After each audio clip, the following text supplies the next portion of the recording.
నామానికే మహిమ కలుగును గాక. హల్లెలూయా. మరి యొక్క దినమున ఈ రీతిగా ఉపవాస ప్రార్థన కూడికకు మనమందరము కూడా ఈ స్థలంలో చేరి ఉన్నాం. అందుని బట్టి దేవునికి స్తోత్రాలు. మరి 14వ తారీఖు మరి సంపూర్ణ రాత్రి ప్రార్థనలో మనకు విడుదల వచ్చింది. హల్లెలూయా. భారతదేశానికి స్వాతంత్రం వచ్చినట్టుగా పాపం పల్లికి స్వాతంత్రం వచ్చింది. ఏమంటే సంపూర్తిగా దేవునిలో గడపడానికి దేవుడి అవకాశాలను మనకి ఇస్తున్నాడు. అందుని బట్టి దేవునికి స్తోత్రాలు. హల్లెలూయా. హల్లెలూయా. దేవునికే స్తోత్రం కలుగును గాక. ఇంతమంది ఈ స్థలంలో చేరి మీ స్వరములను ఎత్తి మీ గళములను ఎత్తి దేవుని స్తుతించారు. అందుని బట్టి దేవునికి స్తోత్రాలు. దేవుడు నమ్మదగినవాడు, శాశ్వతమైన ప్రేమతో మనల్ని ప్రేమించే దేవుడు, విడువక తన కృపను చూపువాడు ఆయనే. నా ప్రియమైన దేవుని బిడ్డలారా, ఈ యొక్క దినమున ఈ ఉపవాస ప్రార్థన కూడిక దినమున అందరము కూడా ఉపవాసం ఉండి దేవుని స్థలానికి వచ్చి ఉంటున్నాం. ఎందుకు వచ్చాము? ఆయన సన్నిధిలో ప్రార్థించి మన యొక్క అవసరతలు ఏమైతే ఉన్నాయో, మన యొక్క విన్నపములు ఏమైతే ఉన్నాయో అవన్నిటినీ కూడా ఆయన దగ్గర మొర్ర పెట్టుకోవడానికి వచ్చాం కదా. మీరు నా తట్టు తిరుగుడి, నేను మీ తట్టు తిరుగుతానని మాట ఇచ్చాడు కదా దేవుడు. మరి మాట ఇచ్చిన దేవుడు ఖచ్చితంగా మనకు సహాయము చేసే దేవుడే. ఆయన ఎన్నటికీ మాట తప్పని వాడు.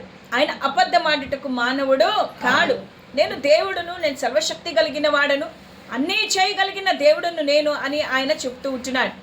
నా ప్రియమైన దేవుని బిడ్డలారా, ఉపవాస ప్రార్థన కూడికలో మనమందరము కూడా ఆశతో వచ్చాము. దేవుడు మాట్లాడతాడని వచ్చాము. దేవుడు నా కష్టాలను తీరుస్తాడని వచ్చారు. దేవుడు నా జీవితాన్ని మారుస్తాడని వచ్చాము. దేవుడు నా కుటుంబాన్ని బాగు చేస్తాడు, నాకు నా అనారోగ్యం తీసివేస్తాడు, నా బలహీనతల్లో నుండి, నా యొక్క సమస్యల నుండి నాకు విడుదలనిస్తాడు అని విశ్వాసంతో మనం వచ్చాం. కానీ మన ప్రార్థనకు కొన్ని ఆటంకాలు ఉన్నాయి. ఉపవాసం అయితే ఉన్నాం, ప్రార్థన అయితే చేయాలనుకున్నాం, కానీ కొన్ని ఆటంకాలు మన జీవితాల్లో ఉన్నాయి. వాటిని మనము తొలగించుకునే వారిగా ఉండాలి. హల్లెలూయా. అవి తొలగించుకున్నప్పుడు నీవు నాకు మొర్రపెట్టుము, నేను నీకు ఉత్తరం ఇస్తాను అంటున్నాడు. హల్లెలూయా. మరి ఆటంకాలు ఉంచుకొని మీరు ఎంత ప్రార్థన చేసినా అది దేవుడు వినడు, ఆలకించడు.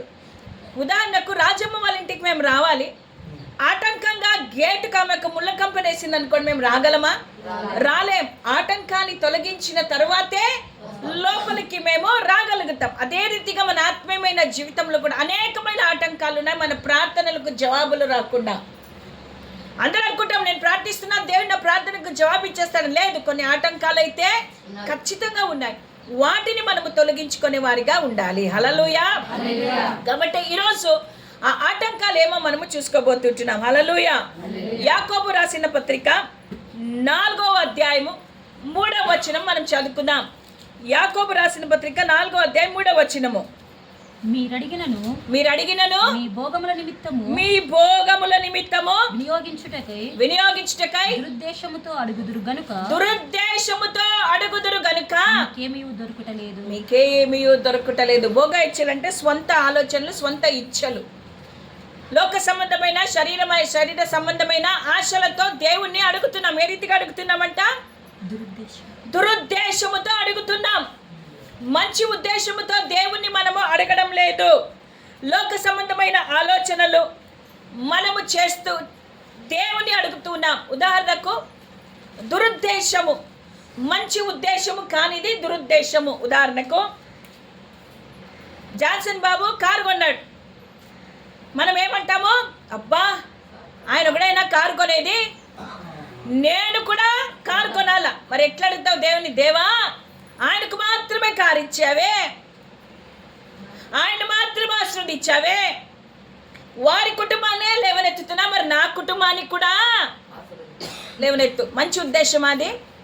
ఎదుటి వాడు ఆశీర్వదింపబడినప్పుడు నీవు నేను ఆ ఆశీర్వాదాన్ని చూసి సంతోషించి, దేవా వారిని ఉన్నతమైన స్థితిలో ఉంచావు, నీకు వందనాలు ప్రభా, నాకు కూడా అట్టి స్థితిని దయచేయి ప్రభా. వారిని దీవించావు, నీకు స్తోత్రం, వారిని గణపరిచావు, నీకు స్తోత్రం అనాలే. కానీ దురుద్దేశము కలిగిన వారై దేవుని ఎదుట మనము ప్రార్థన చేసినప్పుడు ఆ ప్రార్థనకు జవాబు రాదు. వాళ్ళ ఇల్లు కొన్నా, భూమి కొన్నా, పంటలు బాగొచ్చినా, బంగారు కొన్నా, పిల్లలకు పెళ్లిళ్ళు చేసినా, ఏది చేసినా మనము మంచి ఉద్దేశంతో ప్రార్థన చేస్తే మన ప్రార్థనకు జవాబు వస్తుంది, కానీ దురుద్దేశంతో నువ్వు ప్రార్థన చేస్తే నీ ప్రార్థనకు జవాబులు రావు. అది నీకు ప్రార్థనకు ఆటంకంగా ఆగిపోతుంది, నీ ప్రార్థనను బలహీనపరుస్తాయి. కాబట్టి అటువంటి ప్రార్థన చేయక దేవుని ఎదుట మరి నువ్వు యథార్థముగా ప్రార్థన చేసే బిడ్డగాను ఉండాలి. ఈ ఆటంకాన్ని మొట్టమొదటిగా తొలగించుకోండి. రెండవదిగా చూసినట్టయితే హెస్కేలు గ్రంథము 14వ అధ్యాయము 3వ వచనము. హెస్కేలు 14:3. ఇక్కడ దేవుడు తన బిడ్డలతో మాట్లాడుతూ ఉన్నాడు. నీ నా జీవితంలో ఇంకొక ఆటంకం ఏముందో మనము చూస్తాం. నరపుత్రుడా, ఈ మనుషులు తమ హృదయములలో ఏమమ్మా విగ్రహములను నిలుపుకొని దోషము పుట్టించు తమ ఎదుటనే పెట్టు. హృదయాలలో ఏమున్నాయంటమ్మా? విగ్రహములు. ఈరోజు దేవుని కన్నా ఎక్కువగా నువ్వు దేన్ని ప్రేమిస్తావో అది నీకు విగ్రహము. చాలామంది ఈ కాలంలో బంగారం ప్రేమిస్తారు. బంగారు రేట్ పెరిగిపోతుంది. బంగారు కొందాం. బంగారే దేవుడు, భూములే దేవుడు, ఉద్యోగమే దేవుడు, కుటుంబమే సమస్తము. నా భర్తే ఎక్కువ దేవుని కంటే, నా పనే ఎక్కువ. ఆదివారం దేవుని దినమంటే ఆ ఆదివారంను నిర్లక్ష్యం చేస్తూ మనమందరం ఎక్కడుంటామమ్మా? ఎక్కడుంటాము? పనుల్లో ఉంటాం. అంటే దేవునికి ప్రాధాన్యత ఇచ్చావా, పనికి ప్రాధాన్యతనిచ్చావా? పనికే. వ్యాపారం, కుటుంబం, బంధువులు వస్తే ఆదివారం ఎగ్గొట్టడమే చర్చ. ఇంకా బంధువులు వచ్చారనుకో ఇక ఆదివారము దేవుని మందిరం మర్చిపోతాం. అంటే బంధువులే నీకు గొప్ప దేవుని కంటే. నా ప్రియమైన దేవుని బిడ్డలారా, దేవుని కన్నా వేరే వాటికి ఎప్పుడైతే నువ్వు ప్రాధాన్యత ఇస్తావో అది నీ ప్రార్థనకు ఆటంకం. నువ్వు ప్రార్థన చేసినా నీకు జవాబు రాదు. ఎందుకంటే నువ్వు దేవునికి మొదటి స్థానం ఇవ్వలేకపోతూ ఉంటున్నావు, దేవుని పక్కన పెట్టేస్తూ ఉంటున్నావు. కాబట్టి నువ్వు ఎంత ప్రార్థన చేసినా, ఎంత దేవుణ్ణి అడిగినా నీ ప్రార్థనకు జవాబు అయితే రాదు. నేను అనుకుంటున్నా, అబ్బా నేను రోజు 3 గంటలకు లేచి ప్రార్థన చేస్తున్నా, గంట సేపు ప్రార్థన చేస్తున్నా, అర్ధగంట ప్రార్థన చేస్తున్నా, ఉపవాసం ఉండి ప్రార్థన చేస్తున్నా, కన్నీరు గార్చి ప్రార్థన చేస్తున్నా. అది నీవు నేను అనుకుంటున్నాం, కానీ దేవుడు అనుకుంటున్నా, అయ్యో పిచ్చోళ్ళారా, ఇవన్నీ ఆటంకాలు పెట్టుకొని మీరు ప్రార్థన చేస్తే నేను మాత్రం ఎట్లా వింటాను? వినడు ఆయన. రెండవది, దేవుని కంటే ఎక్కువ స్థానం నువ్వు దేనికి ఇస్తున్నావో చూసుకో. విగ్రహాలకు చోటిచ్చావు. కొంతమంది సినిమా యాక్టర్లు, కొంతమంది క్రికెట్ ప్లేయర్లు, కొంతమంది రాజకీయ నాయకులు, కొంతమంది అధికారులను విగ్రహాలు చేసుకొని మీ హృదయంలో ఉంచుకున్నారు. ఆ విగ్రహముకు నీ హృదయంలో చోటుంది, కానీ నిత్యము కలిగిన దేవునికి నీ హృదయంలో చోటు ఇవ్వలేకపోతుంటున్నావు. నీ యొక్క హృదయము దేవుని యొక్క ఆలయమైంది. ఆలయంలో ఆయనకే స్థానం లేకుండా నువ్వు చేసి ఉంచావే. మరి నీ ప్రార్థన ఆయన ఎట్లా వింటాడు? ఆయన వినడు. ఆటంకాలను తొలగించుకో, విగ్రహాలను తీసివేయి. నువ్వు గుడులకు గోపురాలకు పోయి విగ్రహాలను కాదు, నీ హృదయంలో ఉంటున్న ప్రతి విగ్రహాన్ని తొలగించుకో. దేవుని కంటే ఎక్కువైనది ఏది కూడా మన జీవితంలో ఉండకూడదు. హల్లెలూయా. నేను తప్ప వేరొక దేవుడు మీకు ఉండకూడదు. పైన ఆకాశం అందు కానీ, కింద భూమి ఎందు కానీ, భూమి కింద నీళ్ళ ఎందు కానీ ఏ నామము ఏ రూపము లేదు, యేసు నామము తప్ప. హల్లెలూయా. దేవుడు రోషము కలిగిన దేవుడు. నువ్వు దేవుని కాక వేరే దేనిని కూడా మొదటి స్థానం ఇస్తే ఆయన ఒప్పుకోడు. హల్లెలూయా. కాబట్టి నీ ప్రార్థనలకు జవాబులు ఎందుకు రాలేదు? ఇంకా నేను ప్రార్థన చేస్తున్నాను, ఎందుకు దేవుడు నాకు ఆన్సర్ ఇవ్వడం లేదంటే కారణాలు ఇవే. మూడవదిగా మనం చూస్తే సామెతల గ్రంథము 28వ అధ్యాయము 9వ వచనం. సామెతల గ్రంథం 28:9 చూద్దామా? ధర్మశాస్త్రమును వినబడకుండా చెవిని తొలగించుకుని వాని ప్రార్థన హేయము. చెవిని తొలగించుకుని వాని ప్రార్థన హేయము. అంటే వాక్యమును వినుకోకుండా అవిధేయతగా నీవు ఉంటే, దేవుని వాక్యానుసారంగా జీవించకపోయినట్టయితే నీ ప్రార్థనను దేవుడు అంగీకరించడు. ఆది యందు వాక్యం ఉండెను, దేవుని యొద్దనును, వాక్యమే. ఆ వాక్యము శరీరధారి కృపాసక్తి సంపూర్ణుడిగా మన మధ్యలోనికి వచ్చాడు ఆయన యేసయ్య. ఆయన మాటలను వినడానికి మనం ఇష్టపడం కదా. పొద్దున్నుంచి రాత్రి వరకు టీవీ ఆన్లో ఉంటుంది, సీరియళ్ళు పోతూనే ఉంటాయి. పొద్దున్నుంచి రాత్రి వరకు క్రికెట్ 2 మ్యాచ్లు ఉన్నాయంటే ఇంట్లో క్రికెట్ మ్యాచ్లు మగవాళ్ళు చూస్తారు. ఇంకా ప్రోగ్రాంలు ఉన్నాయంటే చూస్తాం, సినిమాలు చూస్తాం, మొబైల్లో గంటలు గంటలు టైం స్పెండ్ చేస్తాం. కానీ వాక్యము వినం. వాక్యము వినడమే కాదు, వాక్యమునకు అవిధేయత కలిగి మనము జీవించినట్టయితే, దేవుని వాక్యాన్ని పాటించకపోయినట్టయితే నీ ప్రార్థనను దేవుడు ఆలకించడు. వాక్యములో, బైబిల్లో దేవుడు ఎన్నో మనకు నేర్పించడానికి వచ్చి ఉన్నాడు కదా. వాటినన్నిటిని మనం పాటించాలి. వాక్యాన్ని పాటించేవారిగా ఉండాలి. ఏ వాక్యాన్ని మనం పాటిస్తుంటున్నాం? పొరుగువారిని ప్రేమిస్తున్నామా? దిక్కులేని వారిని ఆదరిస్తుంటున్నామా? ఆకలి కొనిన వారికి ఆహారం పెడుతూ ఉన్నామా? తప్పికొన్న వారికి దాహం ఇస్తున్నామా? వస్త్రాలు లేకున్న వారికి వస్త్రాలు ఇస్తుంటున్నామా? అనాథుల కొరకు ప్రార్థిస్తుంటున్నామా? ఏ కార్యములు చేస్తూ ఉన్నాం? ఏవి కూడా చేయడం లేదు. వాక్యానికి అనుగుణంగా మనము నడుచుకోవడం లేదు. మన జీవితాలు ఆ రీతిగా లేవు, కానీ మన ప్రార్థనకు మాత్రము జవాబు రావాలని ఆశపడతాం. ఇది ఎంత సమంజసము? దేవుడు వింటాడా? పొరుగు వారిని ప్రేమించబట్టే, శత్రువును ప్రేమించబట్టే ప్రేమించలేని స్థితిలో మనం ఉంటున్నాం. యేసుక్రీస్తు ప్రభు శరీరధారి వచ్చాడు, కానీ ఆయన వాక్యానుసారంగా బ్రతికాడు. నీవు నేను ఏ రీతిగా బ్రతుకుతున్నాం? వాక్యానికి చోటిస్తున్నామా? వాక్యం వింటున్నామా? నిర్లక్ష్యం. మందిరానికి రావడానికి నిర్లక్ష్యం. ఒకవేళ వచ్చిన వాక్యాన్ని వినం. పిల్లల్ని సరి చేసుకోవడమే సరిపోతుంది. ఎవరేం బట్టలు వేసుకొచ్చారు చూసేకే సరిపోతుంది. ఆయన వచ్చిందా ఏమ్మ రాలేదా చూడడానికే సమయం అంతా వేస్ట్ చేస్తున్నాం. కానీ నిజంగా దేవుని వాక్యం వినడానికి దేవుడు నాతో మాట్లాడుతున్నాడు. ఈరోజు దేవుని స్వరము నేను వింటున్నాను.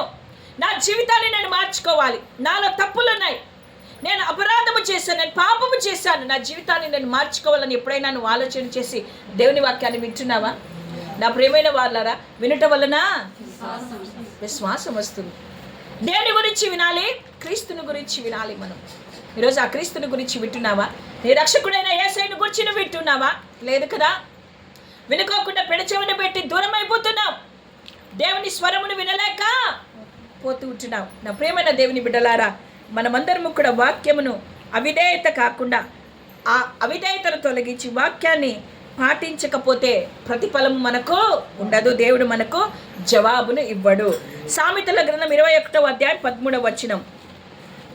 సామెతల గ్రంథం 21వ అధ్యాయం 13వ వచనం.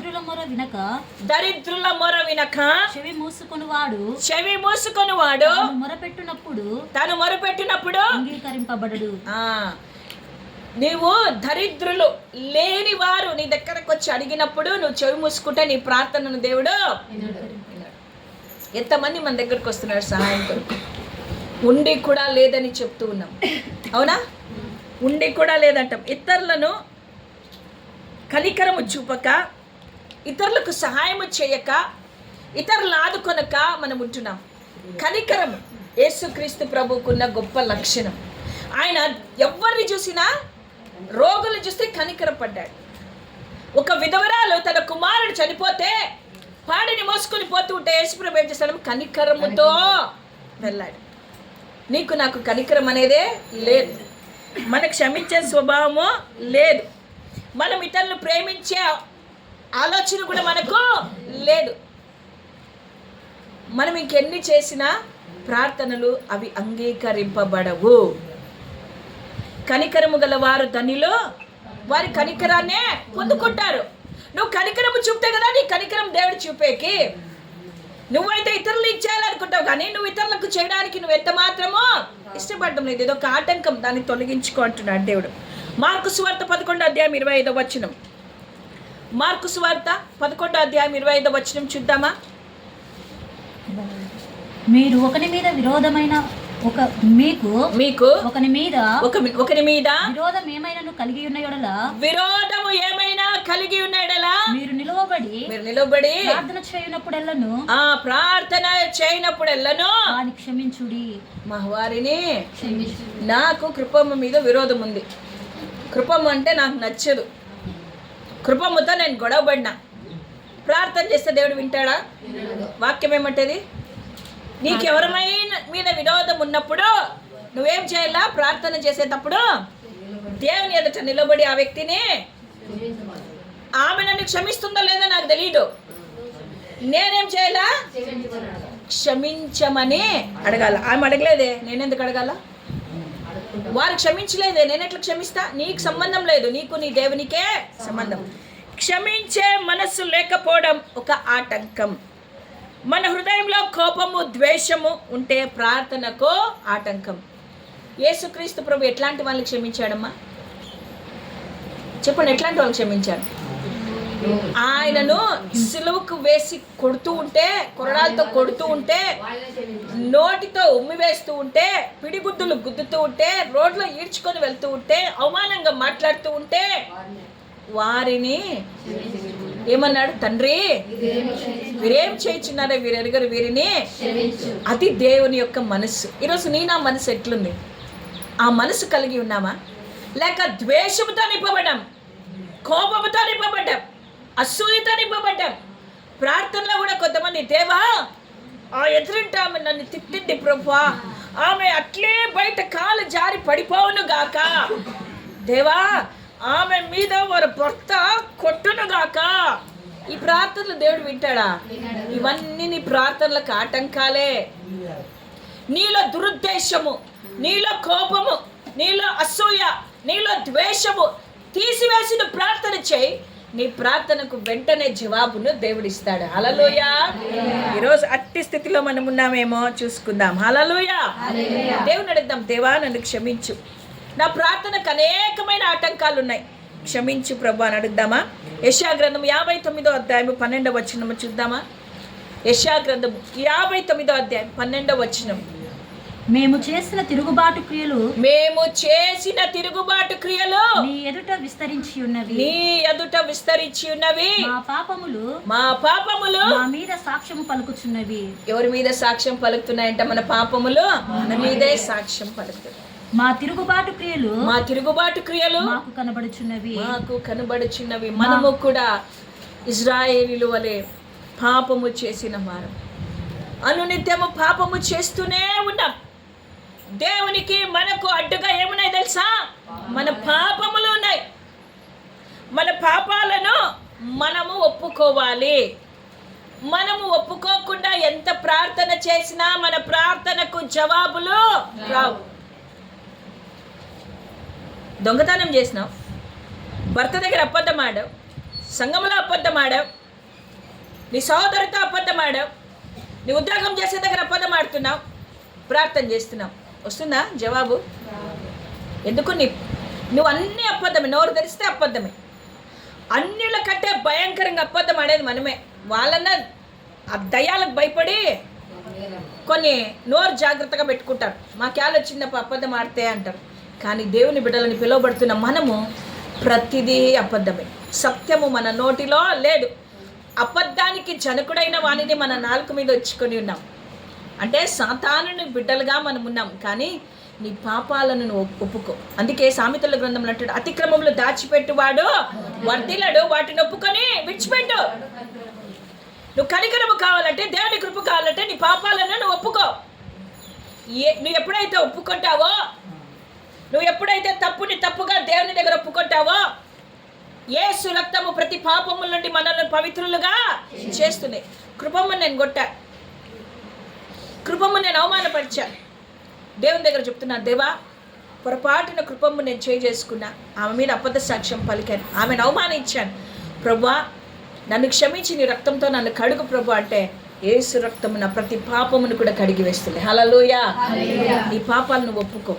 మనుషుల ఎదుట కాదు, దేవుని ఎదుట. ఒక్క మనుషుల ఎదుట ఒప్పుకోవడం కూడా మంచిదే. తను తాను తగ్గించుకున్నవాడు హెచ్చింపబడతాడు. నువ్వు తప్పయింది ప్రభు నన్ను క్షమించు, కృపమా నన్ను క్షమించి అని అడిగే దానిలో తప్పేమీ లేదు. తగ్గిపోం. యేసుక్రీస్తు అంతటి వాడే తను తాను తగ్గించుకున్నాడే. మరి నీవు నేను ఎంత మాత్రం మనం మన పాపాలను దేవుని సన్నిధిలో ఒప్పుకోవాలి. హల్లెలూయా. ఒప్పుకున్నప్పుడు దేవుని యొక్క కృపను కనికరాన్ని పొందుకుంటాం. ఈ పాపాలు ఒప్పుకోకుండా ఉండడమే ఒక ఆటంకం.